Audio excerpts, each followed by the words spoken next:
Assalamualaikum warahmatullahi wabarakatuh. A'udzubillahi minasyaitonirrajim. Ara'aital ladzi yukadzibu biddin? Tahukah kamu siapa itu pendusta agama? Fadzalikal ladzi yad'ul yatim. Itulah orang yang menyia-nyiakan, membiarkan anak yatim. Wala yahuddu 'ala ta'amil miskin. Tak peduli kepada makanan orang miskin. Alhamdulillah di Kota Pekanbaru dalam satu bulan kita menyantuni 5-6 pondok pesantren. Satu pesantrennya setengah ton beras. Lalu kemudian fakir miskin, du'afa, disalurkan semua bekerja sama dengan sahabat-sahabat komunitas-komunitas dakwah, anak-anak muda, bikers, dan lain sebagainya, ibu-ibu. Bagi kita yang ingin selamat dari pendusta agama, menyantuni anak yatim, fakir miskin, bil khusus anak pesantren, supaya mereka bisa makan, hanya makan saja. Mari kita support program Yayasan Tabung Wakaf Umat dengan transfer ke Bank Riau Kepri Syariah. Nomornya 82021666662 atau BSI 10109666666 atas nama Yayasan Tabung Wakaf Umat. Jangan lupa sertakan kode transfernya 09 di akhir nominal transfer. Konfirmasinya 085265416060 atas nama admin yayasan. Berkah selalu. Assalamualaikum warahmatullahi wabarakatuh. Jadi yang akan saya ajarkan adalah kitab Al-Azkar An-Nawawi. Kitab Al-Azkar An-Nawawi ini adalah kitab yang mencantumkan fikih sekaligus zikir.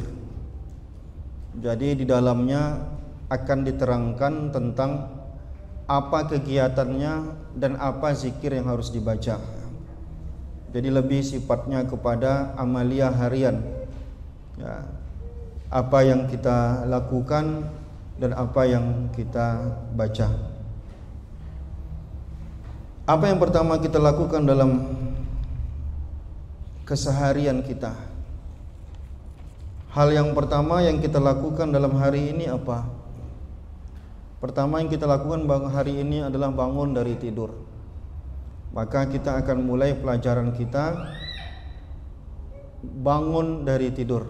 Apa yang dibaca di saat kita bangun dari tidur.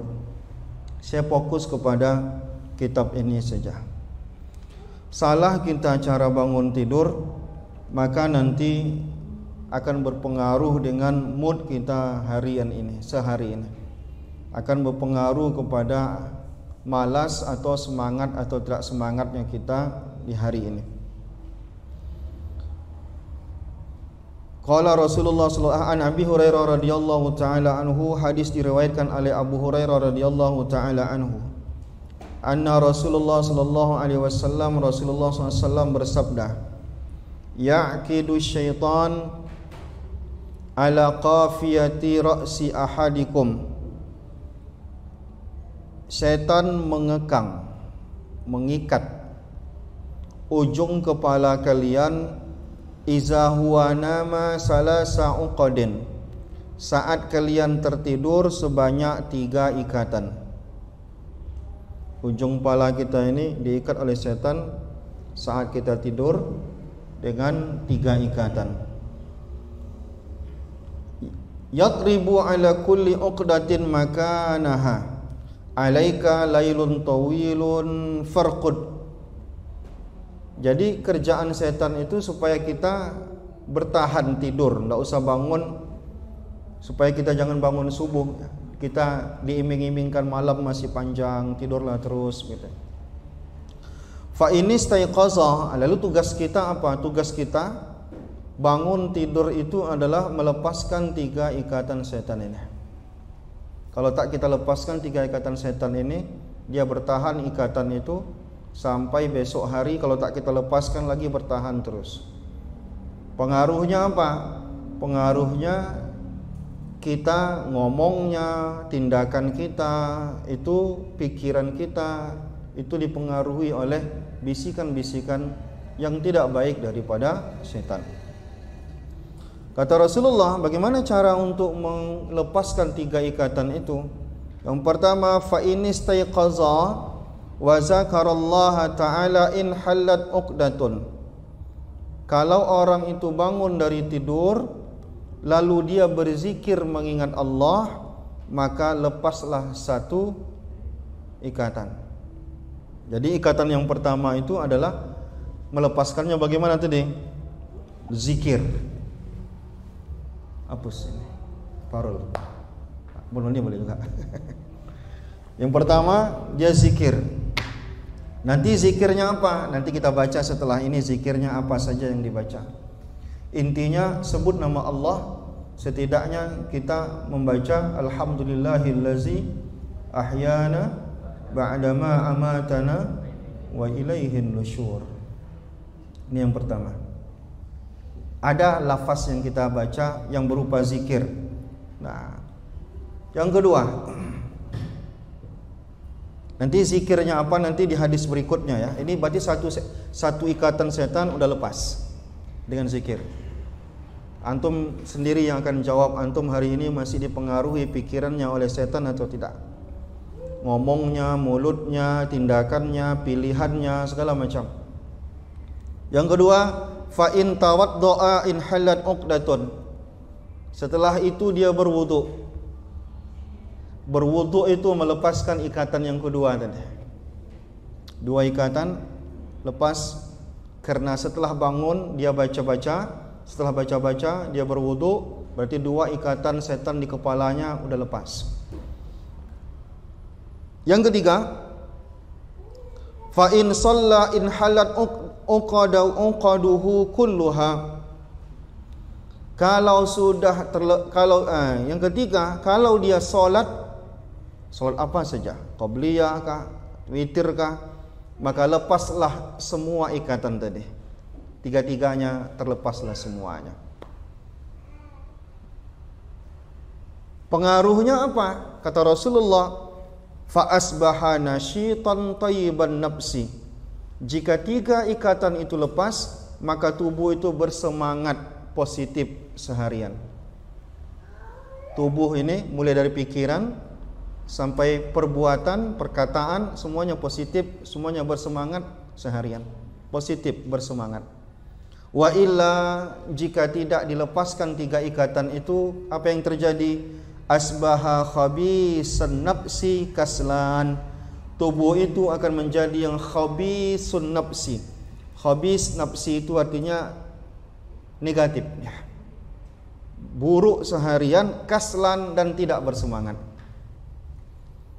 Kaslan artinya tidak bersemangat atau bahasa kitanya adalah malas. Jadi saya tulis sedikit. Antum sudah nulis juga. Jadi kalau ada tulis tadi tidak apa-apa.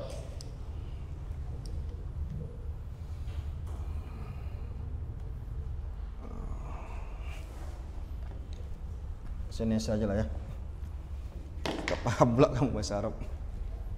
Tiga ikatan syaitan saat tidur dilepaskan dengan satu zikir. Sebut nama Allah. Yang kedua, wudu. Ketiga, salat.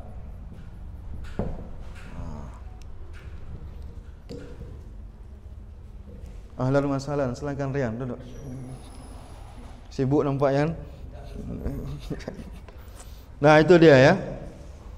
Nah, jadi mungkin ini kalau bahasa orang sekarang, mood atau tidak moodnya kita ada pengaruhnya di sini. Kenapa orang tak mood hari ini? Karena dia cara bangun tidurnya salah. Nah, jadi kalau tengok kawan tadi mood, nggak mood dia, mungkin nih nggak semangat dan apa yang membuat dia nggak semangat? Cara bangun tidurnya salah.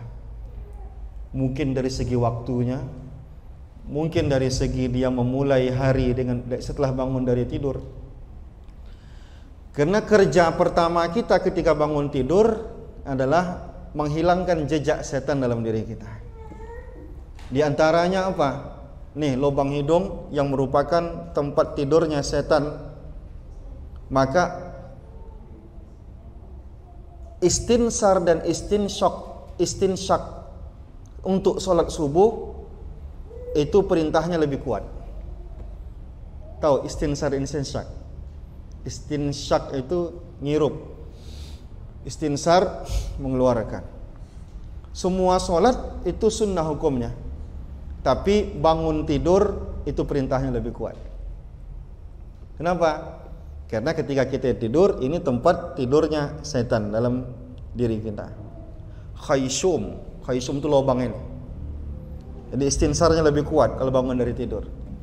Yang penting jejak setan yang mungkin berpengaruh pada kita buang dulu, supaya pikiran hari itu jangan macam setan. Pilihan kita tidak dipengaruhi oleh setan. Perbuatan kita tidak dipengaruhi oleh setan. Perbuatan kita, perkataan kita lepas dari pengaruh setan. Walaupun bukan berarti setan tidak menggoda kita hari itu. Setidaknya ikatan setan di kepala kita lepaskan. Nah, akan berpengaruh positif atau tidaknya kita hari itu jika kita memulainya dengan cara yang benar atau memulainya dengan cara yang salah.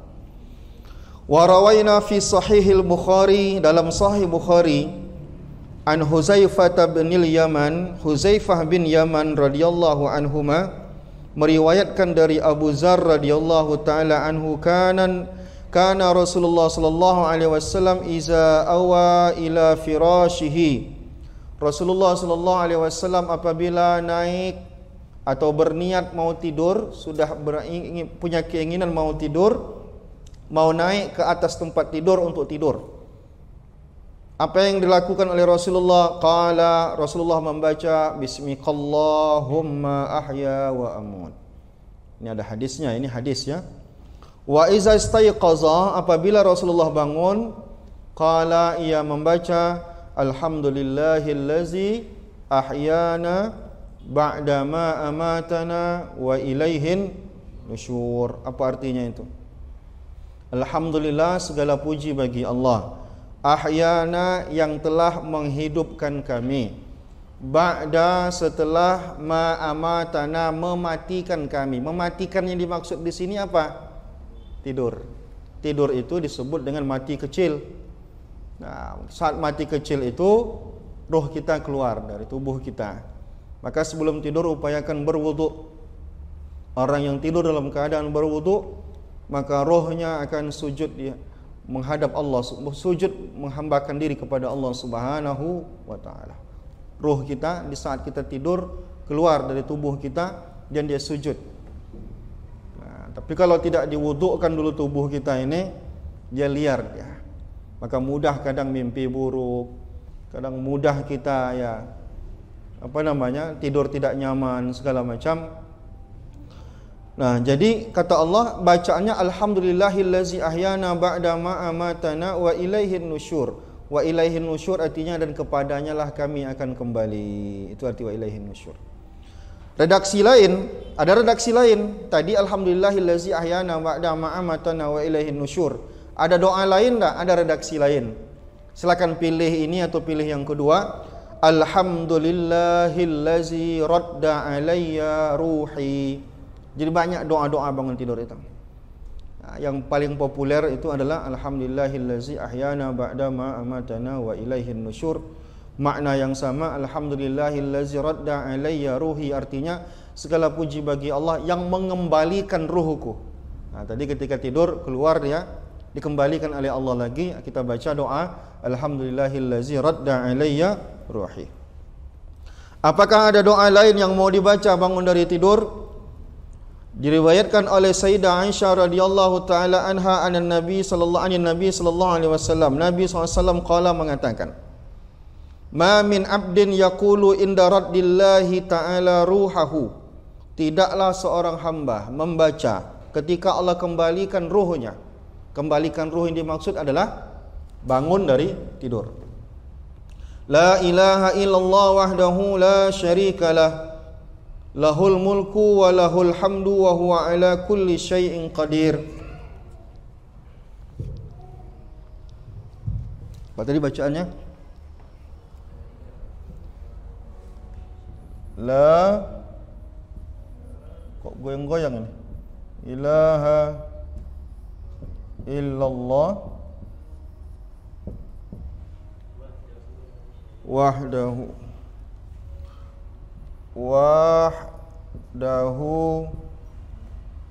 la syarikalah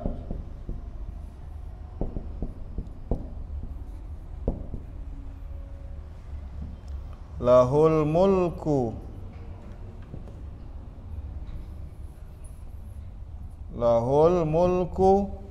pakai walahul hamdu ya, walahul hamdu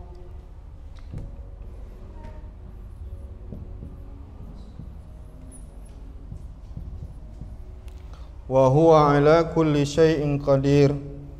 Kok tak salah saya? Ya betul. Wa huwa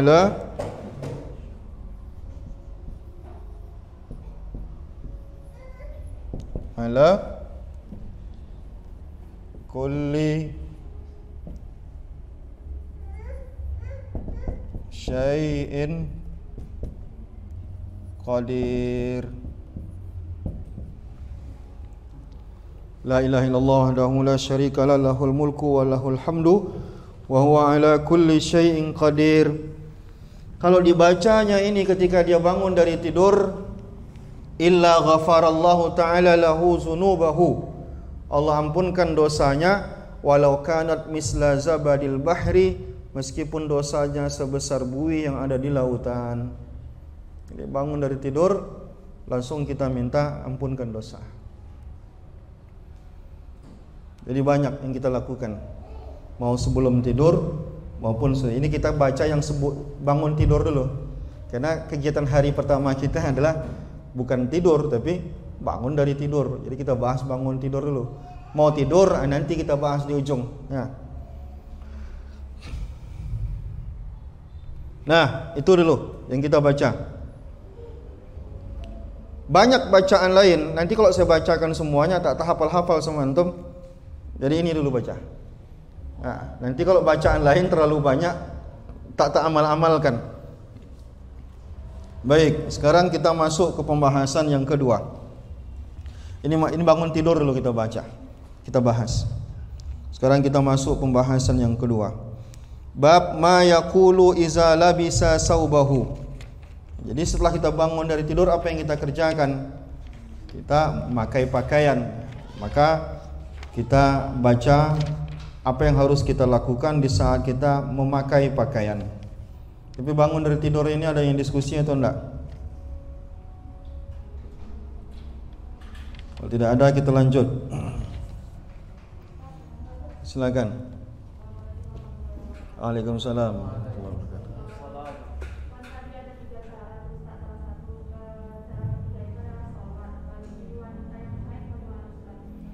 Bagi wanita yang haid cukup zikir saja. Bagi wanita yang haid cukup zikir, karena zikir tidak dilarang untuk dibaca bagi perempuan yang haid. Yang tidak boleh adalah solat atau membaca Al-Quran. Jadi perempuan bangun tetap dia berzikir.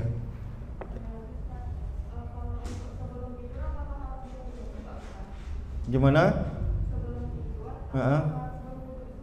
Iya. Karena dalam keadaan junub, orang yang baru berhubungan badan tidak sempat mandi wajib malamnya, dia wudu. Maka perempuan yang haid pun dia boleh berwudu sebelum dia tidur. Karena wudu di situ bukan untuk ibadah. Ya. Ada lagi? Ya.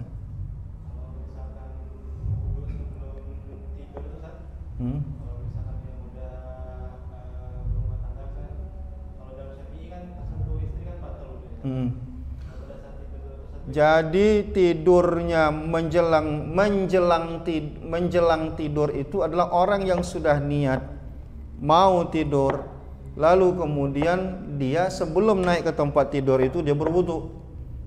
Bukan berarti berwudu dalam keadaan harus berwudu dalam keadaan tidur. Karena jangankan bersentuh, tidur itu sendiri membatalkan wudu. Telayang-telayang itu pun dalam keadaan berbaring juga membatalkan wudu. Nah, jadi tersentuh istri juga pasti batal wudu, tapi tadi tujuannya bukan untuk itu. Tujuannya bagaimana kita menjelang tidur itu Toh kita juga kadang pakai muqaddimah tidurnya. Tidur, telayang, tengorok, terbangun lagi, habis itu tidur lagi gitu. Nah, jadi sekali itu saja. Menjelang dengan tempat tidur kita berwudu. Istinsyak itu dihirup sampai pusing kepala. Itu istinsyak namanya. Nah, bagi orang yang tak biasa atau jarang melakukannya, maka akan membuat kepala jadi pening. Tapi kalau dia biasa tidak. Ini namanya. Cuman bagi orang yang betul-betul mudarat itu enggak sanggup dia, paling tidak rongga ini bersih. Iya, sampai terasa rasanya lubang ini sudah teralirkan air untuk membersihkan rongga ini. Cukup. Ada lagi yang lain?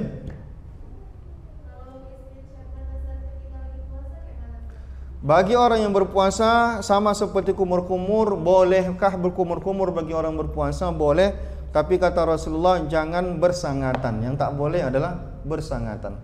Bersangatan itu artinya dia cuma mempraktekannya ya. Ya misalkan dia sambil mendongak kepala ke atas untuk berkumur-kumur. Tapi boleh kali berkumur-kumur? Boleh. Untuk sekedar membersihkan bagian mulut lalu dia keluarkan lagi, tapi tidak berkumur-kumur sehingga dia diragukan ada masuk ke dalam. Makruh hukumnya. Tapi kalau cuma bagian depan mulut maka boleh. Sama seperti juga dengan membersihkan hidung. Lagi yang lain? Nah, kalau tidak ada kita lanjut lagi. Jadi bagi orang yang berpuasa, batalkah dengan kumur-kumur? Tidak. Sama seperti tidak batalnya bagi orang yang istinsyak. Tapi istinsyaknya jangan selalu bersangatan karena dari hidung bisa masuk ke rongga. Kalau cuma naik ke kepala, dia tidak membatalkan wudu. Tapi khawatirnya bukan ke kepala larinya, ke mulut larinya, ke tenggorokan, bisa batal wudu. Karena hidung ini ada rongga yang bisa sampai ke tenggorokan. Tapi kalau kita yakin dia nggak ke rongga, cuma bagian ke kening dia, ke bagian hidung ini, maka dia tidak sampai membatalkan wudu. Dia batal wudu setelah di mana posisinya? Ini, ke tenggorokan. Maka mencicipi makanan tidak batal wudu, karena dianggap tidak masuk ke rongga. Cuman karena lidah bisa merasa, maka dia dirasakan oleh lidah. Kita kumur-kumur pakai air garam dengan berkumur air tawar pasti terasa. Tapi tidak lewat ke tenggorokan. Kalau sampai lewat ke tenggorokan, maka dia batal. Nah, gitu ya. Karena memasukkan sesuatu ke dalam mulut tidak membatalkan puasa. Tapi kalau udah lewat ke tenggorokan, baru dia batal puasa. Cuman dimakruhkan. Kalau berlebihan, dimakruhkan pun dikhawatirkan ada yang lewat, itu aja. Menjaga untuk hati-hati. Ada lagi? Lanjut, ma yaqulu iza labisa saubahu. Apa yang dia baca ketika dia memakai pakaiannya? Yustahabbu, disunnahkan, ayyaqula bismillah, membaca bismillah. Maksudnya bismillahirrahmanirrahim. Wa kadzalika tustahabbu tasmiyah fi jami'il a'mal. Bismillah ini bukan hanya pada memakai pakaian, pada seluruh kegiatan diawali dengan bismillahirrahmanirrahim. Wa rawaina fi kitab Ibnu Sinni, dalam kitab Ibnu Sinni diriwayatkan an Abi Sa'id Al-Khudri, dari Abu Sa'id Al-Khudri radhiyallahu taala anhu, asli namanya Sa'ad bin Malik bin Sinan. Anan Nabi sallallahu alaihi wasallam iza labisa sauban qamisan, apabila pakai baju, au ridaan au imamatan, atau dia memakai selendangnya atau dia memakai imamahnya, Nabi membaca Allahumma inni as'aluka min khairihi wa khairi ma huwa lahu wa a'udzubika min syarrihi wa syarri ma huwa lahu. Hapus biar bisa ditulis. Ini dah tulis belum? Sudah? Aku sudah hapus. Jadi yang saya bacakan ini dihafal ya, biar dibaca dalam sehari-hari. Bukan sekedar untuk diceramahkan saja. Buku zikir ini dihafal dan dibaca.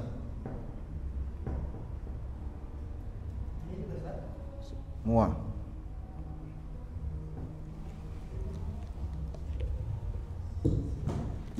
Oke. Tulis.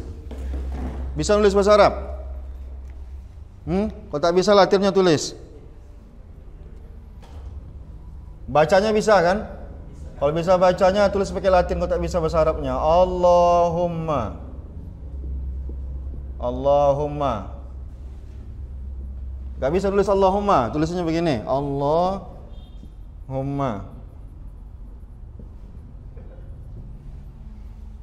Saya nggak bisa juga. Nah, Allahumma inni, panjang, inni aluka. Allahumma inni as'aluka min khairihi wa khairi. Kalau tak mau nulis foto aja. Ma huwa lahu. Agak panjang ni. Wa a'udzu. Lain kali Nri coba cari paku Nri. Wa a'udzu bika min syarrihi.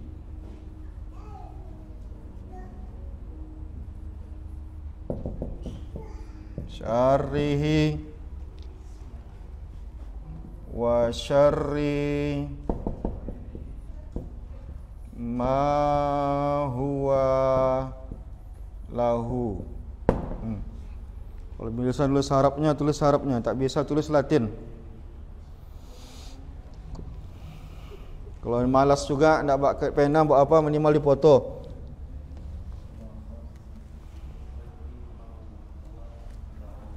Tutup. Ana buat tutup dia. Tutup ni. Oh, jatuh.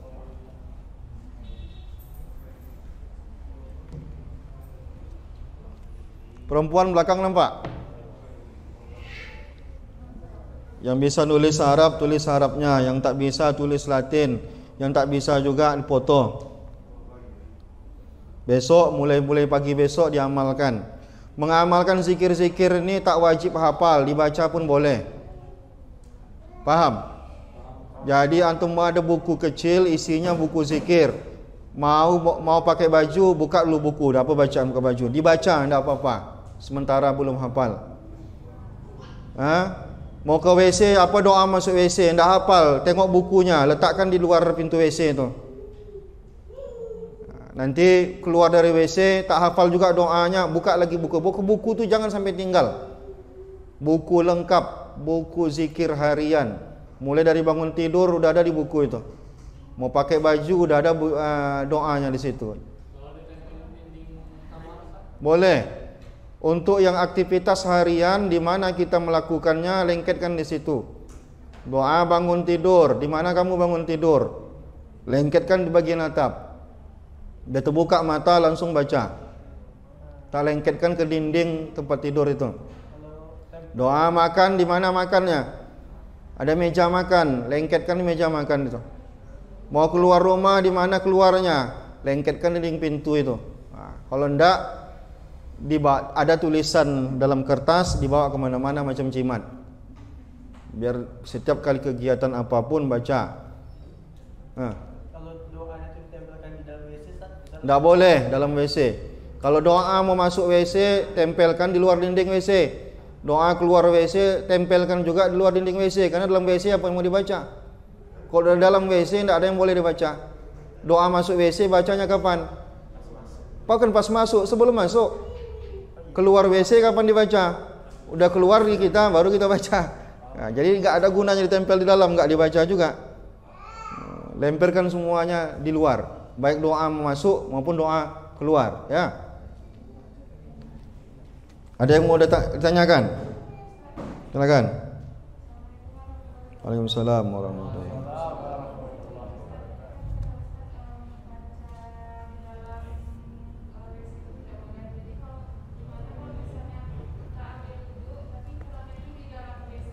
Baca dalam hati saja, enggak boleh dilafazkan. Yang tak boleh itu dilafazkan.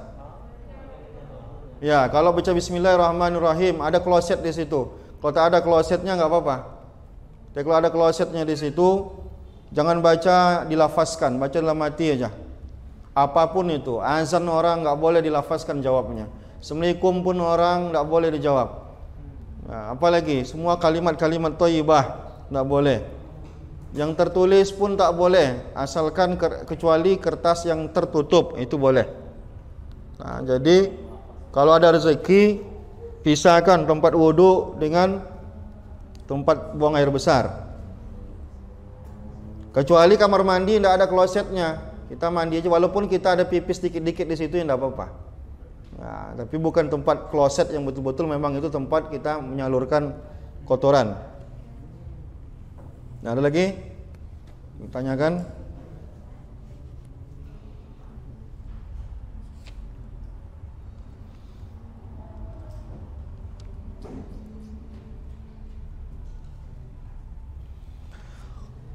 Nah, itu dia dibaca ketika kita memakai pakaian.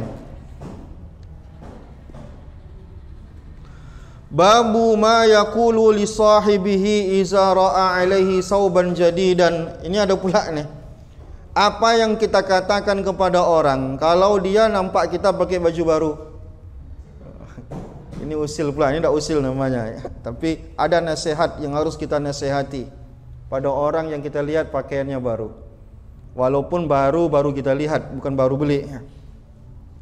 Rawaina fi sahih al-Bukhari an Ummi Khalid, dari Ummi Khalid binti Khalid radhiyallahu taala anha qalat, yang mengatakan utiya Rasulullah sallallahu alaihi wasallam bi siyabin fiha khamisah sauda. Rasulullah dikasih pakaian khamis yang warna hitam ya.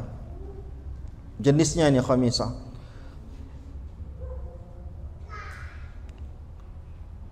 Lalu dikatakan man tarawna naksuha hazihil khamisa fa askatal qaumu faqala utuni bi ummi Khalid. Jadi ada pakaian baru dikasih ke Rasulullah. Kata Rasulullah, siapa yang mestinya layak nih memakai baju nih?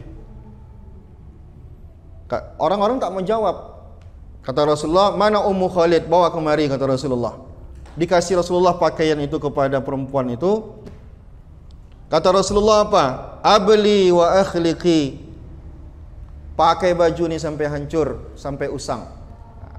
Itu yang dikatakan. Ini bukan doa ya, tapi nasihat. Jadi nasihatnya di situ apa? Kamu pakai baju, jangan masih bagus tapi udah tak dipakai lagi. Pakailah sampai dia lusuh, pakailah sampai dia usang, supaya jangan kesannya mubazir dan segala macam. Itu dia nasihatnya. Karena Rasulullah menasihati sahabatnya langsung, pakaian itu pakailah sampai lusuh. Walaupun duit kita banyak, bisa beli banyak baju, tapi duit banyak itu bukan untuk dipoya-poyakan, tapi tetap kita hidup dalam kesederhanaan. Pakaian baru terus menjauhkan kita dari sifat zuhud. Tapi pakai orang zuhud itu tidak mesti bajunya koyak-koyak. Itu pula. Tapi bajunya baru terus, itu bisa hilang sifat zuhud dalam diri dia. Karena baju baru itu membuat orang ada iftikhar, kebanggaan. Kalau sudah ada sifat kebanggaan, agak sulit mendapatkan zauq atau rasa daripada kezuhudan itu.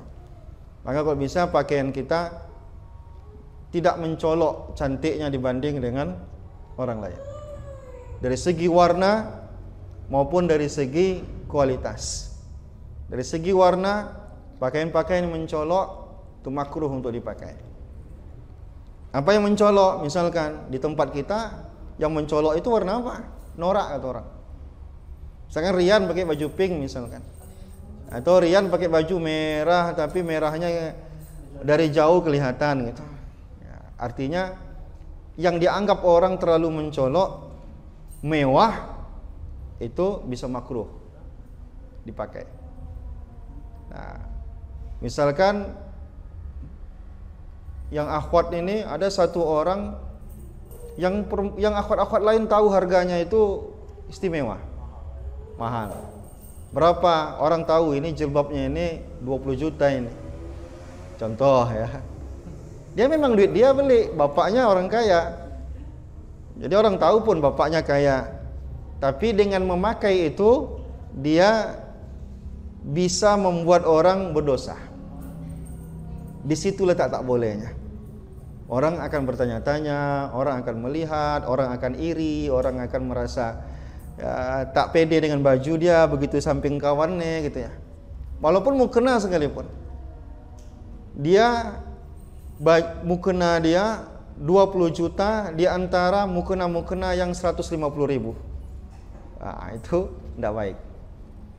Di masjid tuh rata-rata mukena orang 150 ribu harganya. Tapi dia sendiri yang wah orang tahu ini luar biasa harganya ini.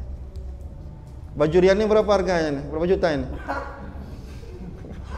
Ini bisa makruh ini dipakai. Baju Ustaz cuma 150 ribu harganya. Nah, gitu ya. Nah, jadi banyak duit bukan untuk diiftikhar, untuk dibangga-banggakan. Jadi nasihat kita apa kepada orang yang baju baru tadi? Nah, pakailah ini sampai lusuh. Nah, itu nasihatnya. Nah, artinya orang jangan sampai tahu duit dia banyak karena pakaiannya. Nah, tapi orang tahu duit dia banyak ketika dia bersedekah. Tidak apa-apa. Ketika sedekah boleh nggak orang lain lihat? Ada hadis tangan kanan memberi, tangan kiri tak melihat. Tapi kalau niat dia untuk syiar itu boleh.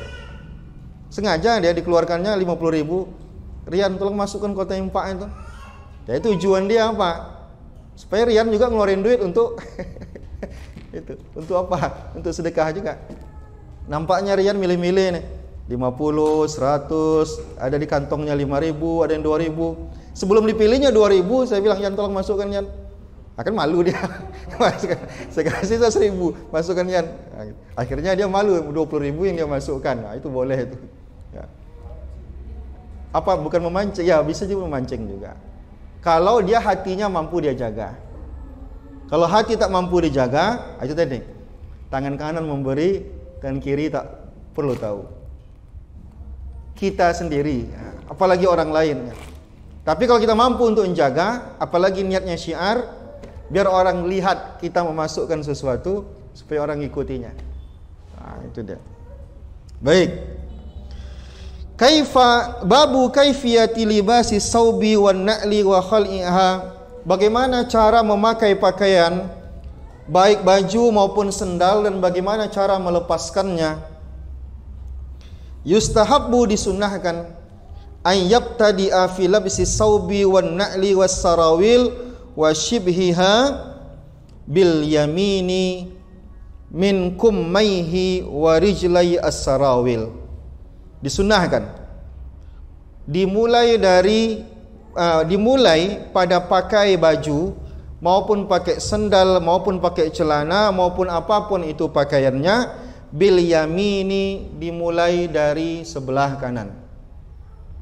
Baju min kummaihi baik dari lengan apa namanya kalau baju ini lengannya ataupun dari kaki celananya. Baju ini ada sisi kanan, ada sisi kiri. Ada lengan kanan, ada lengan kiri. Celana itu pun ada celana sebelah kanan, kaki kanan, ada kaki kiri. Maka memakai baik sendal, celana maupun baju, maka dahulukan sebelah kanan. Sunnahnya begitu. Termasuk nyisir rambut pun demikian. Nyisir rambut dahulukan yang kanan, lalu atas, baru kiri. Nyisir rambut. Nah, Rasulullah itu sisiran karena rambutnya panjang.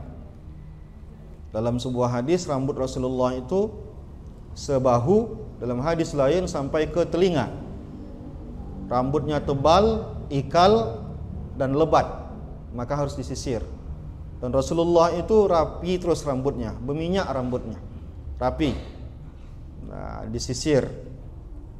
Dan beberapa hadis disebutkan Rasulullah itu biasa minta sisir sama istri-istrinya. Nah, itu ada hadis-hadis begitu rapi Rasulullah itu. Jadi kalau kita gondrong, sunnah juga kah?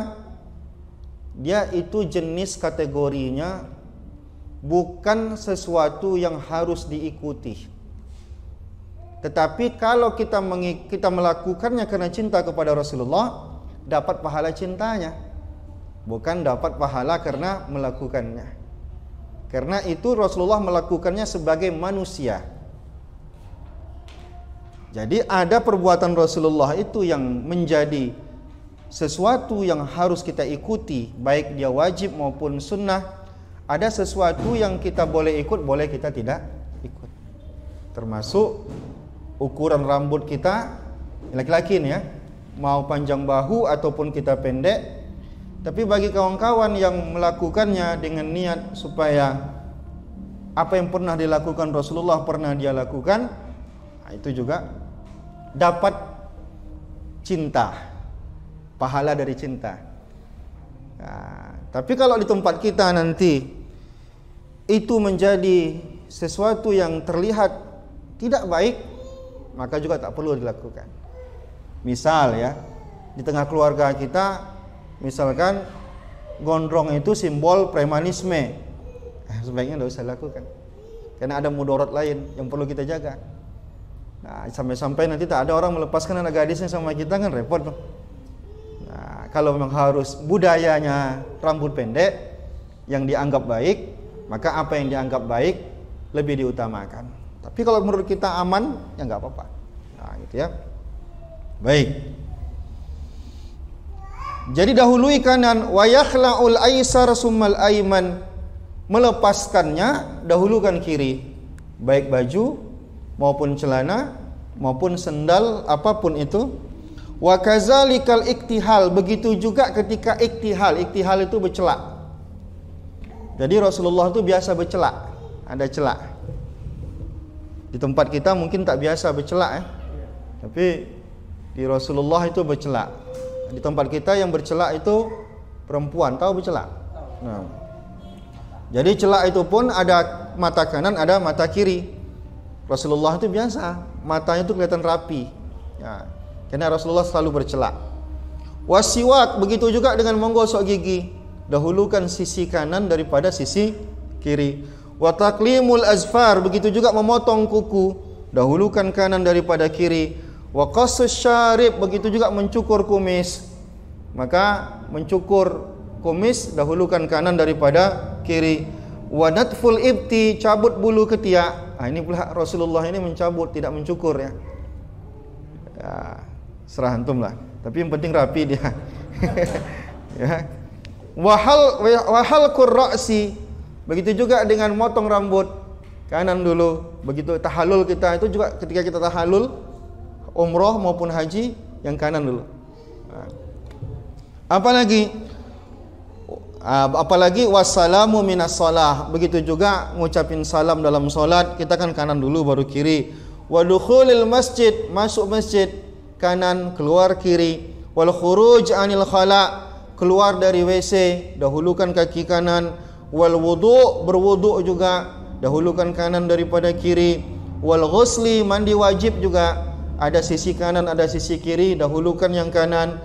Wal akli, makan juga pakai tangan kanan. Wasyurbi, minum pakai tangan kanan. Wal musafaha, menjabat tangan pakai tangan kanan. Wastilamul hajar aswad, jadi kalau kita tawaf itu ada istilam. Istilam itu karena kita tak bisa mencium hajar aswad, kita cukup mengginikan tangan kita, melambaikan tangan, itu tangan kanan. Wa akhsul hajah minal insan, ngambil sesuatu, ada orang ngasih sesuatu atau mengambil sesuatu dari orang, sunnahnya kanan. Ini adab. Nah, kalau orang barat itu biasa menggunakan kiri. Kalau kita upayakan kanan. Misal Rian ngasih penghapus, sebisa mungkin kita kanan.